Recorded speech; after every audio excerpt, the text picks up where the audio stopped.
And thank you everyone for joining. Oh, we have to say got it. Okay. So thank you everyone for having us. It's a pleasure to speak to the patrons of the Auburn Hills Library. I just went to visit there to see the art show last week, and it was wonderful. So I'm glad to be here, and I'm Carlene Van Voorhis. As Victoria said, I'm a docent at the DIA, and I've been doing talks and tours at the DIA for about 13 years, talks in the community. So we're doing like kind of half live and half Zoom now. So we're back, in some of the libraries and community centers and senior residences. And then I'm also at the museum on Fridays. So thank you again for joining us. And I'm so glad to share this program with you. Detroit Style has to do with car design. And we're going to talk about 12 concept cars and some related artwork. But what we want to focus on are really the artists, the designers. And their work has kind of been, just because a lot of the drawings get destroyed or the drawings just were used as part of their work, the artwork of it wasn't appreciated. And so we're looking at these examples of what they've done, what the designers have done, and really having an appreciation for the designer's hand and the skill and the processes that have gone in to the last 70 years of design. And then keep in mind too, that in addition to really looking pretty and working well for people, they also have to, as safety issues come up, they also have to incorporate in the design things like collapsible steering wheels, padded dashboards, shatterproof windshields, airbags, all kinds of things that are added over the years that make the cars safer. So the concept cars you're seeing now, none of these went into production like exactly as they are. There were always tweaks to them before they became production models. And very few of them actually went into production. So what we're going to see are literally the concept cars. We're going to see the ideas that the designers came up with. So we start with Helen Vincent on the left. And this is kind of the earliest part of design where someone's actually doing a sketch and working on a concept drawing in the 1950s. And she was a Ford designer, so someone gave her some direction, and then she, as the designer, will try to make it into the drawing. And so what you see behind Helen Vincent are some examples of some of the artwork that you're going to see in this presentation and in the museum. This is, of course, not the whole exhibit. We're going to show you all the cars, but a sampling of the artwork. There's a lot more artwork in the exhibit if you can get to the exhibit. So this has to do with, someone taking a description, a written description, and creating the first visual piece of the pie. So the second, on the right, you'll see the second picture, and this is having to do with making this sketch that Helen's doing on a sketch pad, making it life-size. So this would be a life-size sketch that would be put against the wall, and then the tape would be used to change the line of the windshield or change the line of the door. And doing the tape, they don't do as much of this anymore, of course, because the cars are often designed on computers now, or mostly designed on computers. But there still is a place for this, because if you have a group that's working, a design team that's working, then actually this is a pretty easy way to see if you want to change the angles a little bit. And so the designers really like working with the tape. And we have some interviews, some little short 4 or 5 minute interviews in the museum exhibit where the designers are actually talking about it, how the tape, was helpful to them because you could visualize in real size what you wanted to change. So this was something that they really enjoyed doing. So what we see here are now, if you get past the sketch and you get past the life-size drawing, the next concept might be to do the clay car. Now this is interesting. The clay modeling, this would be done on an armature, either aluminum or wood. and then the clay would be over the top of that. Otherwise, it would be just too heavy, and you don't need to do that. So this is Gianna Bell, who's an artist, and these are true artists. They're taking this drawing now and making it three-dimensional. And so this is what Gianna Bell is doing. So again, curves, lines, making sure that it's getting to where actually the designers have envisioned it. So, and the photo on the right is a picture from the Rouge factory. And the gentleman who's putting the engine together now, this is to remind us that in the time when a car decides to go into production, when it's approved by everybody and all the changes are made, and now the car is ready to go into production, there are now thousands of people involved, not the design team and the clay modelers. Now you have thousands of people because the machines have to be retooled, the parts have to be made, the parts have to be shipped to the assembly plants. Before it gets to this person who is putting the engine together, there is so much that has to be done before that. So it just kind of gives us a sense of why there are so many people involved when the car becomes a production model. So we have a car that we're going to talk about next. This is the 1951 GM LeSabre. And this was, only one of these was made. So this was just a concept. That the picture you see behind it that kind of looks like the moon, this is the styling dome at the GM Technical Center in Warren. So the car is parked on the lawn outside of the styling dome. And this car was very interesting. This car looks a little space age, doesn't it? And it was created as a personal car for Harley Earl, the head of design at General Motors, in 1951. And so around this time, in the 50s, everything was about space. We were trying to beat the Russians into space. And so airplanes were a big influence in car design during this time. And in the next page, the next slide, we see that this was on the left is a page from Life magazine from January 1st, 1951. The photos were taken in 1950, and then before the car was actually made, because what you're seeing on the right is the first time the public ever saw a clay model, because the clay models were very secretive. You don't want your competition to be copying you.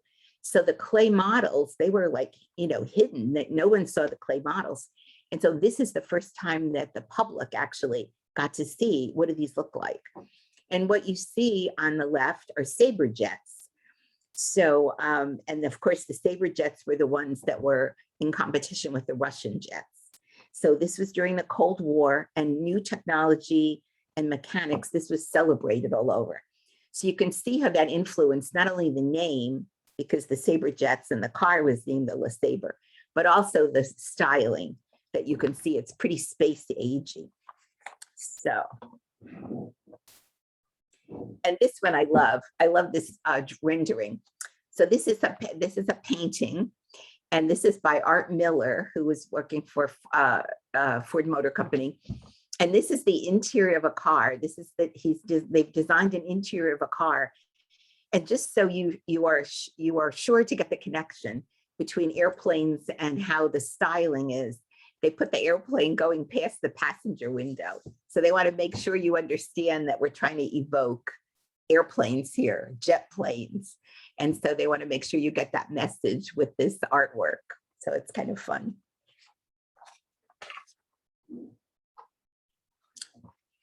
So now we see the Chrysler 300. This car was designed under the direction of Virgil Exeter, who was the head of design at Chrysler. And again, he's referencing speedboats, airplanes, the big fins that you can see. The fins were actually designed, he said, so you could see the cars better on the highway. So the fins actually not only were design oriented, but they were also said to be practical. And so this, in 1957, this car came with the most powerful engine that could be purchased at the time. It had 375 horsepower. So at the time, now today's average horsepower is about 250 to 400. So you could imagine in 1957, 375 horsepower was really something. That was really something exceptional. And so the car went through a series of experimental tests. What they would do is tape yarn to the car to see how it would perform in the wind tunnel. And this was kind of the earliest way that they started to do that in the beginning. So, and this was a very, very successful model when it was in production. So this is one of the concept cars that did find a very similar design in the production. So here we have a couple of Chrysler concept drawings. Dave Cummins did the one on the left. And you see that they didn't always do the whole car. If they were thinking about the rear of the car or the side of the car, then that's all they drew. So some of them are the whole car and some of them are just pieces. But when the DIA contacted Dave Cummins to tell him that some of his drawings were going to be in the exhibit, he was surprised. He said, "We did dozens of these a day. Like, we didn't think of it as art. This was just our job. If someone says to redesign a taillight or a fin he's like, we just did the work. They were working drawings." This is why a lot of them don't survive, partly because of competition, that the drawings were destroyed, and partly because they were used in work and nobody thought they were really that important. So they were, what they called them was brainstorming documents. And that's how they were thinking of them. And that's why a lot of them weren't saved. So here we have something quite amazing. We have the General Motors Firebird 3. So this is one of the most experimental cars made. This is a 1958 model. There's only one of them. And Harley Earl, the director of design that we referred to before at the Tech Center, told the designers to create a car that an astronaut would drive to the launch pad before taking off into space. So I think they did that, don't you? And in this car had no steering wheel, no brakes, no gas pedal. In 1958, this car was driven with a joystick. So there were two seats and the joystick was between the two seats. It also could be driven autonomously at the GM Tech Center because they embedded a transmitter in the test track. So this car was really super space age. And I think they did accomplish what they wanted to accomplish, that I could envision an astronaut driving this car to the launch pad. I think that is absolutely true. So here is a picture of the Firebird 3 at Motorama at the Waldorf Astoria the year after, 1959. And you see it's getting demonstrated and how the doors open. They open kind of up and forward. And you can see the two bubbles where the two passengers, or the driver and the passengers, sit. So yeah, and look at that tail fin. Isn't that incredible? So this is pretty amazing. It's still amazing all these years later. This is a car, it's really interesting. This one was never built. This is just the drawing. And this was called a gyroscopically stabilized two-wheel car. So this car was, it features like the setting is kind of mid-century. It's very space age. And the designer, Sidney Meade, he actually only worked a short time in the auto industry. And then he moved to Los Angeles to work in science fiction movies. So he designed vehicles that were used in Tron and Blade Runner, which featured very futuristic vehicles. And so this drawing, you could see he's headed for Hollywood. This is very dramatic and very, very science fiction. But the car would have driven on two wheels, and a gyroscope would have kept it level. So that's how this would have worked. And so it's interesting that he went from auto industry to science fiction, because you can really see that. You can see that would be totally logical. I forgot to mention, if you have questions, just put them in the chat box And then Victoria we'll talk about the questions later. And then I could also go back to anything that you would like to go back to. So this photograph that you see on the top right, this is a photograph of the stairway in the General Motors Research Building. And so what you see on the left is a painting by Charles Sheeler of that stairway. And he also has something in the lower left. And what he has in the lower right of the left picture, I'm sorry, I don't have a pointer. So it's the machine there. And you see on the lower right, another copy of the machine. And what this is a heart monitor, a heart pump, I'm sorry. And the heart pump was designed by the General Motors research engineers along with the cardiac surgeons at Harper Hospital. And this was to keep your heart beating while you were in surgery. So this is quite amazing because, you know, this was a huge advancement in surgery if they could keep up the hearts beating. And this is the first mechanical heart. And it almost looks like a car engine, doesn't it? But it was developed with the doctors and with the engineers. So, so this is quite something.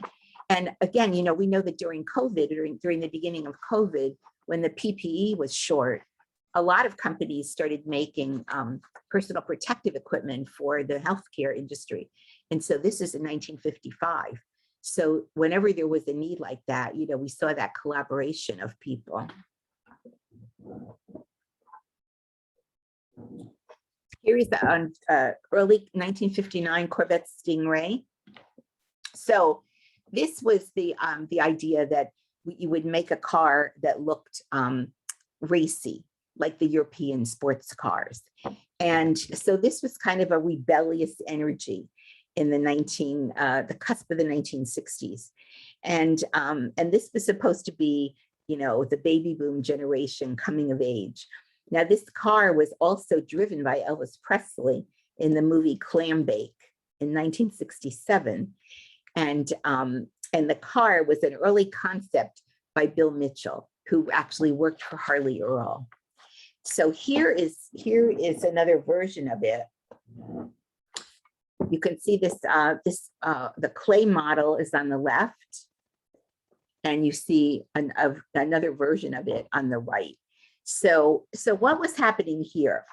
What was happening here was that there was an industry-wide ban on making race cars. And this is a result of the Le Mans 24-hour race in France in 1955, when one of the race cars flipped into the grandstand, killed 82 spectators, injured 120 more, and killed the driver. And so everybody was shocked by this, how horrible this was.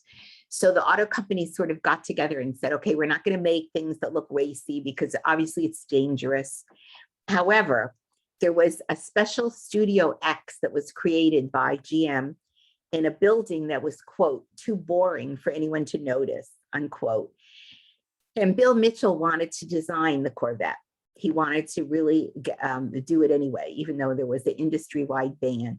So they had this little garage at the tech center that nobody was paying any attention to. And it was considered Bill Mitchell's project.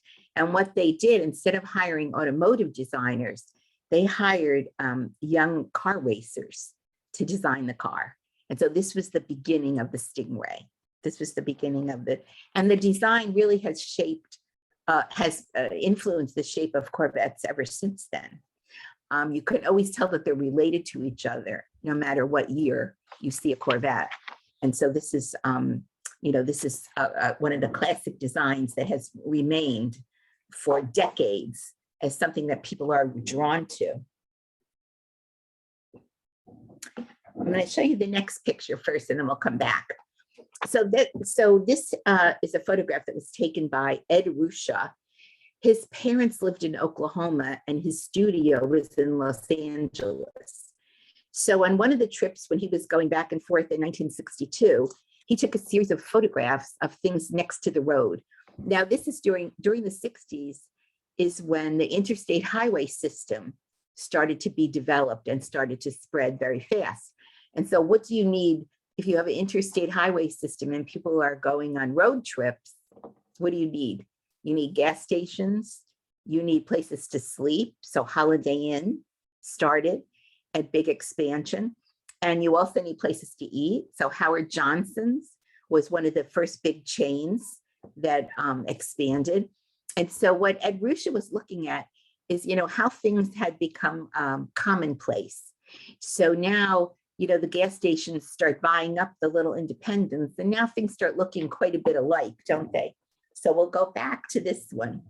So he took the photographs, and then when he got back to his studio, he started doing painting. Now, this is a painting.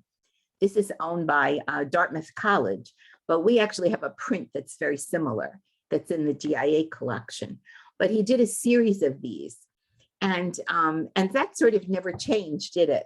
Because every 5 miles we have what? A Target, a McDonald's, a Wendy's. We still have that standard. All the gas stations look alike for their brand. So it was that branding and that familiarity that he was commenting on in the 60s.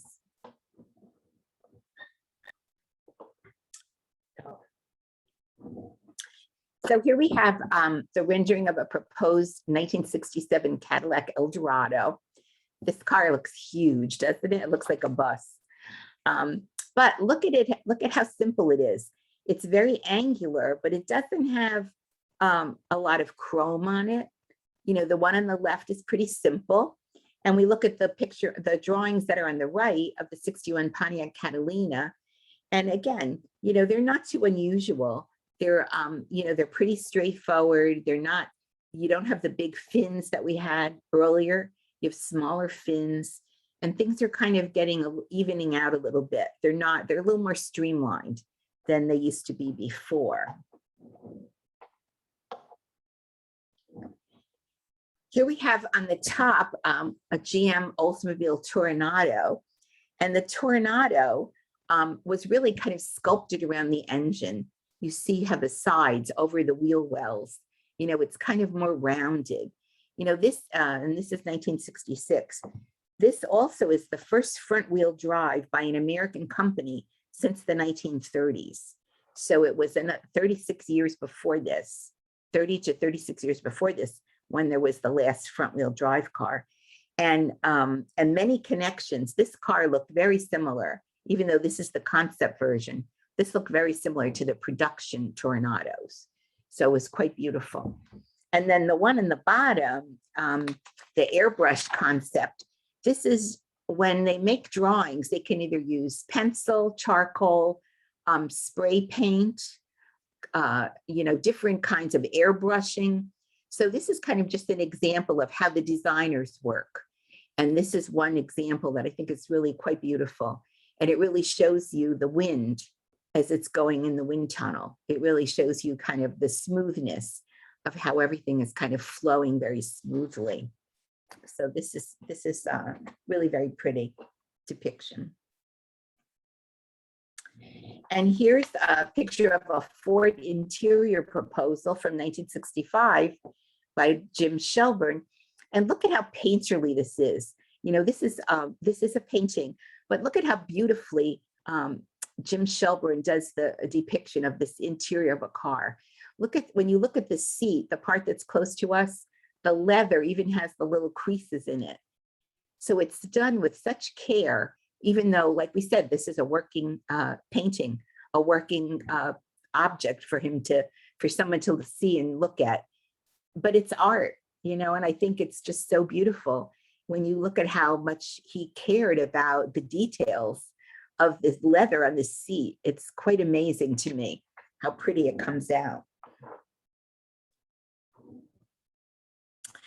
So here we have a very early Mustang.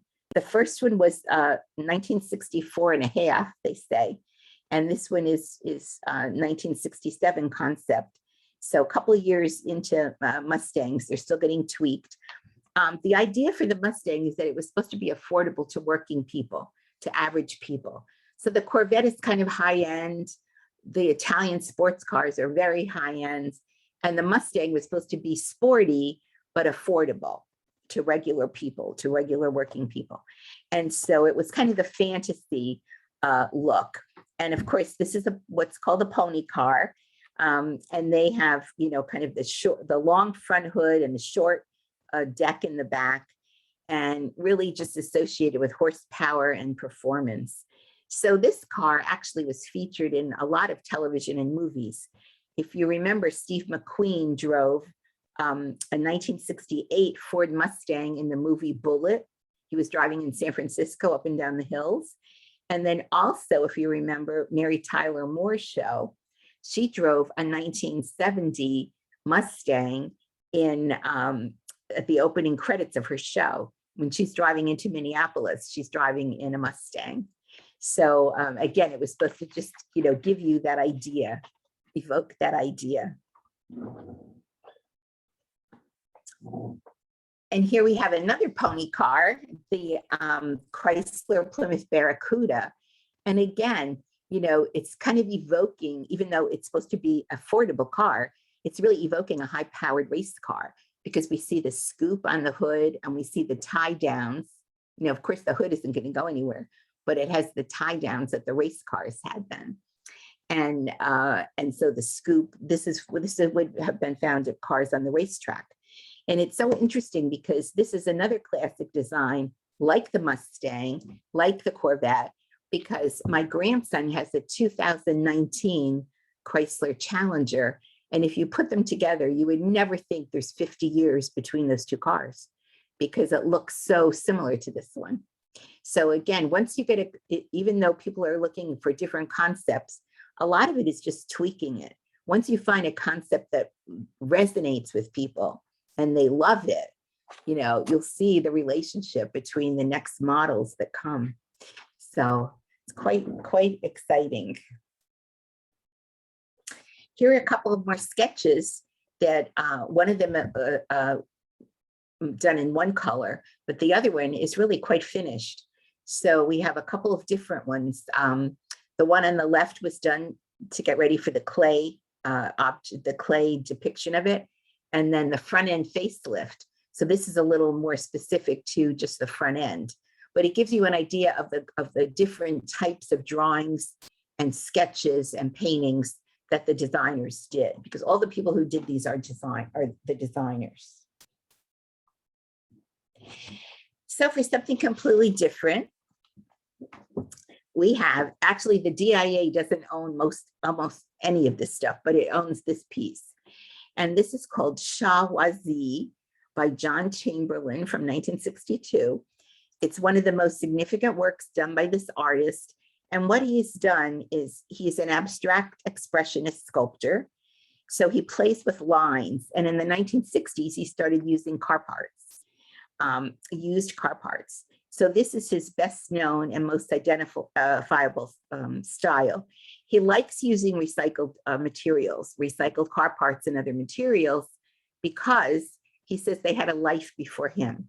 So he likes the idea of that. He likes the idea that, you know, they've had another life, and then they get to him and he kind of reinterprets what they're doing. So, and also when you're starting out as an artist, it's cheaper to use recycled materials. So that's again what draws some artists to recycled materials when they're starting out. So this actually is part of the DIA's permanent collection. It was a gift to the museum. So this one, this is in the same room as the Plymouth Barracuda, if you go to the exhibit. So this is a concept car for the Ford Probe. Again, this was not made. There's only one of these. And even though there was a Probe later, but it's not this one, it was quite different. And this is from 1983. This is the oil crisis of the 1970s, got people thinking about gas usage and mileage. And so this car was built to be aerodynamically superior to any other car. This concept was, how could we make a car that would use the least amount of gas? So what you see is this car was, they called it the Ford wind cheating supercar. It was an experiment in aerodynamic efficiency. this is also was the first car to be designed mostly on a computer. So this is 1983. So this was the first car that was primarily designed on a computer. And it was so energy efficient that they said, when you get it to a speed on the highway, to keep going at the speed, it would use the same amount of gas as a lawnmower. So that's how efficient it was. And you can see it's kind of like an egg. I mean, it's very smooth. There's no sharp edges anywhere. And this is one of the things that made it aerodynamically amazing. Minimal, it had a unified fiberglass body and unbroken lines. That was kind of the secret to the aerodynamic ability of it. This car was designed, this is the Chrysler Lamborghini Portofino. And in the 1980s, the Ford, Chrysler, and General Motors all started acquiring foreign car manufacturers.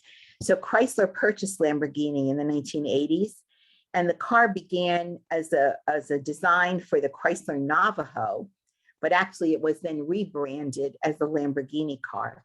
And it was designed from the inside out. Most cars were designed before that from the outside in.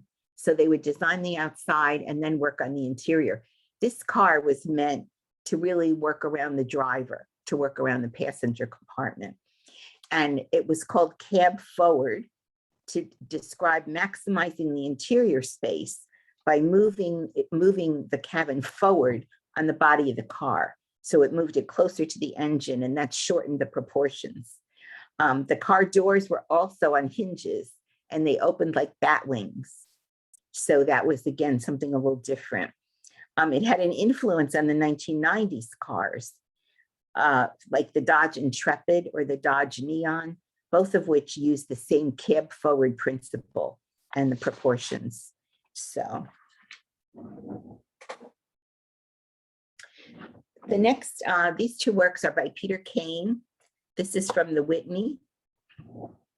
And what Peter Kane would do, he was fascinated by cars, but he actually did a series of paintings and also collages where he would take parts of the car and they would be kind of the stars of his paintings. And he would also take different types of the car and put them together as a collage. Sometimes he would use the paper, magazines, or photographs. Sometimes he would paint. So he used a lot of different mediums, but he would pair images in kind of impractical ways. So this was meant to feel novel, to feel different, and just kind of to take advantage of the different features that different parts of the car had. So he wasn't really interested in the whole car. He was kind of interested in those pieces that attracted him to it. So in the 1990s, this is a 97 Chrysler Chronos. You know, this car was designed kind of a retro look, because it looks, you know, like one of the old Bugattis or, you know, one of the old very expensive cars with the grille. It's a very unusual grille and very unusual front end. And looking to the past, so they were thinking about the 1953 Chrysler d'Elegance. And so this is 1997. So they're looking 40, 50 years ahead or behind, and kind of in the romantic nostalgia of that time. So so this is what this is, and this is quite beautiful. The color even is so unusual and really beautiful when you see this car in person. Here are two drawings by Taro Lottie. And again, this is to give you another example of how the designers worked. And in this case, you know, obviously they're not finished drawings, but they really, I think, are interesting. It's really kind of a look of how, you know, the wheels are relating to the rest of the body. And so these were a couple of drawings that he did. These are concepts that were made during the development of the 1992 Ford Focus. So he was experimenting with kind of anatomical forms only, almost, and asymmetrical forms. And again, making it kind of reminds you of the Probe concept car, because everything has kind of rounded edges. So this one is fun. You have probably heard of the artist Jean-Michel Basquiat. And he did this painting. It's quite a large painting. And this is called Rusting Red Car in Kauai, in Hawaii. So when he did this in 1984, he was really inspired by the nostalgia and his love for vintage American cars. So he was born in Brooklyn, raised in Manhattan. He never had a driver's license, so he never could drive a car. But when he started to get a little famous and sold his first paintings, he wanted to buy a car, and he wanted to buy a vintage car. So he actually bought this car, even though he could never drive it, because he wanted to sit in the car and listen to songs on the radio. He especially liked songs by Charlie Parker and Billie Holiday. So he would look for the oldies jazz stations on the radio and put the tunes on. And he wanted the car to have the same energy as the music, even though he never drove a car, but he would sit in the car and enjoy it. So this is Basquiat's painting, and it's really fun, I think. This looks like, it reminds you a little bit of a Roscoe painting. It's actually the hood of a car. So this is by Richard Prince, and it's part of a series that he made in the 1980s, 90s, and 2000s. He would purchase reproduction car parts from car magazines and then treat them as sculpture. He would paint them. So that line you see in the middle, that's actually the crease of the hood. And then this hood is attached to a wooden frame. So it's hung on the wall, but actually it is the hood of a car. And in his studio in New York, he keeps other elements of car design. And he also actually has a clay model car for the Ford GT, which was a gift to him. So this is in his studio in upstate New York. And he describes this piece as evoking the surface of a car that has been teenaged, meaning it's been driven, crashed, repaired, and bondoed. And bondo is the putty material that's used for repairing cars. So again, he likes the idea of using something that could have been used or could have been recycled from before. And so even though this is a reproduction, it doesn't look like sparkling new. He makes it look like it was used before. So it's kind of fun. This is a painting by Kristen Baker.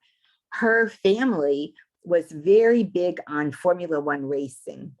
And so, her family, her father and her brothers and she would watch Formula One racing all the time. And Mark Donahue, one of the race car drivers, wrote a memoir called The Unfair Advantage. And so what she's trying to evoke here is kind of the energy of Formula One racing. And so, this is Kristen Baker's painting. And again, this one is quite large too. It's about 3 feet by 4 feet. It's quite big.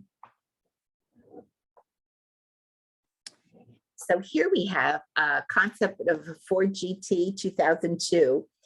Again, this car is also looking to the past. If you've seen the movie Ford versus Ferrari, this is looking to the past to the 1966 GT40, which was the car that won first, second, and third at the 24-hour Le Mans in France. And so this is a concept proposal for the car that went into limited production in 2005, 2006. And they were actually celebrating Ford's centennial celebration in 2003. So this is kind of a classic form updated. And this is considered the first generation of the new Ford GTs. So this was kind of the concept. And then, they went from there into the new generation of GTs. So this one is the 2017. Again, they went from the concept to now this is the production car. However, this is a very limited production. You have to apply to buy one of these cars that start at $500,000, and only a few hundred are available each year. So you have to be selected. That's far fewer than the demand. So you have to make your application and you might be allowed to buy one. And the one that we have in our exhibit has been lent to us by the private individuals. So only a few people can get to buy them. And again, this is looking to the 1966 model for inspiration. So this is in production, sort of, in a limited way. and it's quite something. And I'm amazed that these people let us keep their car for over a year, because originally the exhibit was started in November and was supposed to end the end of June. And then they extended it until January the 9th. So this exhibit will close on January 9th, and everything will go back to its owners. But don't wait till January to go. You should go before the holidays, because everything gets very, very crowded the last few weeks. So if you go now, especially if you go in the morning, you'll be able to see the cars without a lot of people there. But this one is quite spectacular, and it's really impressive that everyone let us keep their stuff for this much longer. That almost never happens. It's very, very rare that we hold over an exhibit. So this is the last slide, and this is an image of the GT compared at a show compared to the one we saw before with the Firebird 3.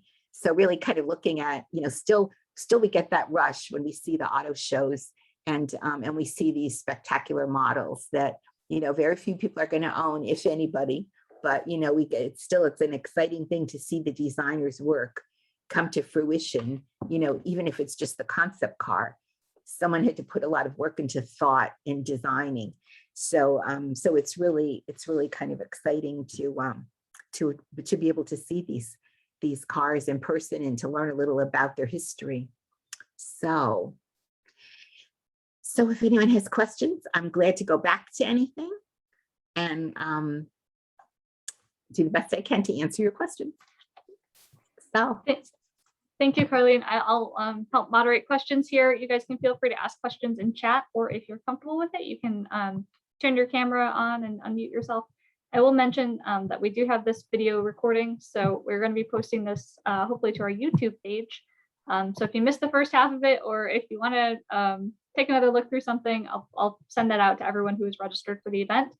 I know we had a few people who weren't able to make it out tonight, but they're very interested in seeing it later. So if you do show your camera, just be aware that that might wind its way into our YouTube page. I will mention, Carlene, just to kind of start questions off here. But first of all, there were so many interesting factoids that you had from that. I didn't realize actually that you had a car on display at the exhibit as well. Is that the only car on display? All of them are on display. All 12 of them. All the cars we talked about are there. Oh, okay. Okay. They're not pictures of the car. They're actually there.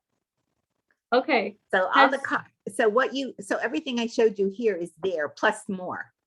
But the cars are all there. All the cars that we talked about in the presentation are there. Okay. I should have done this. I was the one who organized this presentation coming out here, but very cool. And a lot of people think that they'll say, oh, you have pictures of the cars. And I'm like, no, the car is there. In fact, they have, if you go to dia.org and you click on the special exhibit, there's kind of a 3 or 4 minute video that shows how they got the cars into the museum. So because the car carrier was too big to get into the loading dock, they had to park the big car carrier on John R. and move the cars to a smaller truck so they could back into the driveway to get it in the elevator to bring it to the second floor of the museum. So that was quite a little, so they have like a speeded up video on YouTube that shows how they moved the cars in. Oh, wow. So that's fun. That's kind of fun.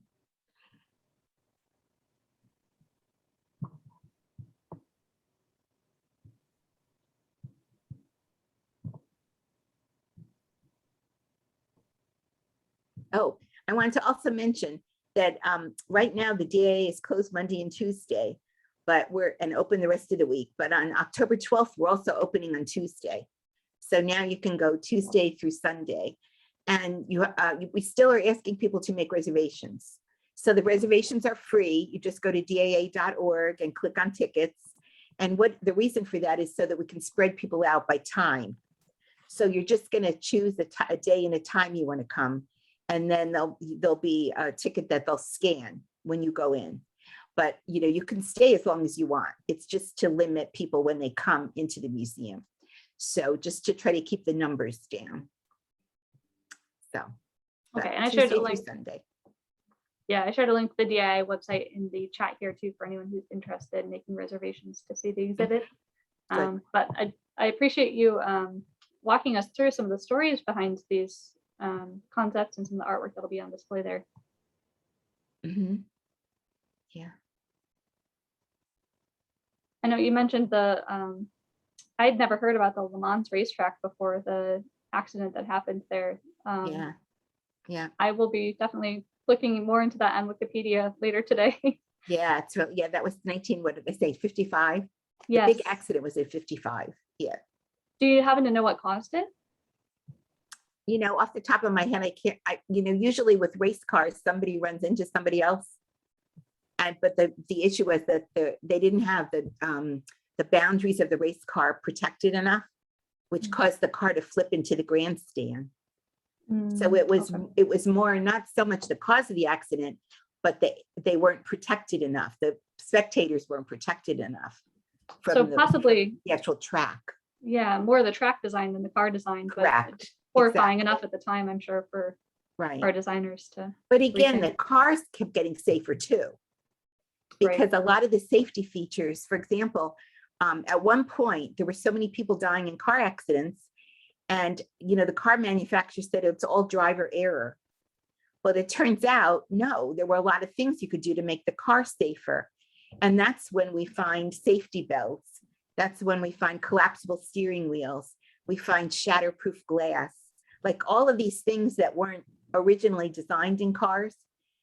As people started analyzing the accident data more, this is how we get more safety features in the car. Because before the 50s, there were no seatbelts in the car, never mind airbags. It was just like the car was very dangerous, because if you went through the windshield, that was huge. And so as things progressed and people studied the data more, the cars also got safer. Not only race cars, but everybody's car is much safer today than it would have been, 50 years ago. So.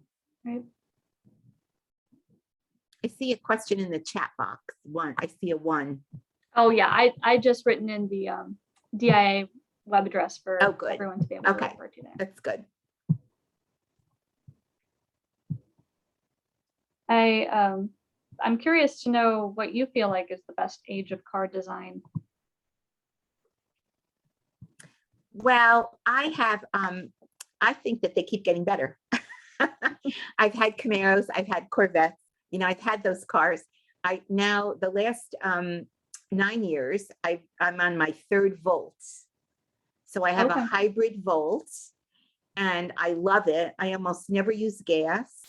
I usually have 99 or 100% on electric, and I have a charger in my garage, and I plug it in, and I get 80 miles every morning.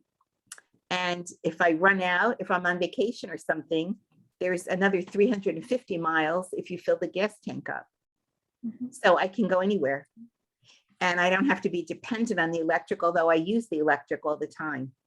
So actually, I actually love my car a lot. And I think electric cars are wonderful, but I don't think the infrastructure is ready for electric cars. So I feel like I have my backup engine, even though I don't even put much gas in it anymore. I put about 1/4 of a tank of gas in it, to be honest, because I almost never use it. But I like the idea that if something happens and I need to go somewhere that's farther than 80 miles, like I can do that. So I probably will have this Volt for the rest of my life, since everybody else went all electric. And I think charging and batteries need to get, in 10 years, that'll probably be a great idea. But now I think it's hard for people if you're traveling, far distances. Right. So, but I love what's new. I mean, yeah, I think they keep getting better.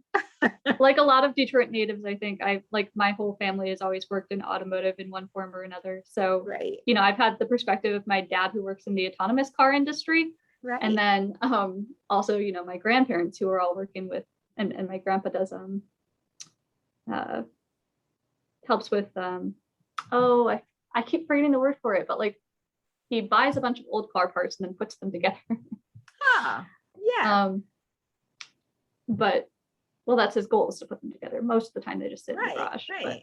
But That's good. See, that's good because he's a recycler too. yes, So that's yeah. wonderful. Yeah. Very Yeah, so- good. All right. Well, I'll, unless anyone wanted to throw a quick question out there with the recording on, I can turn it off and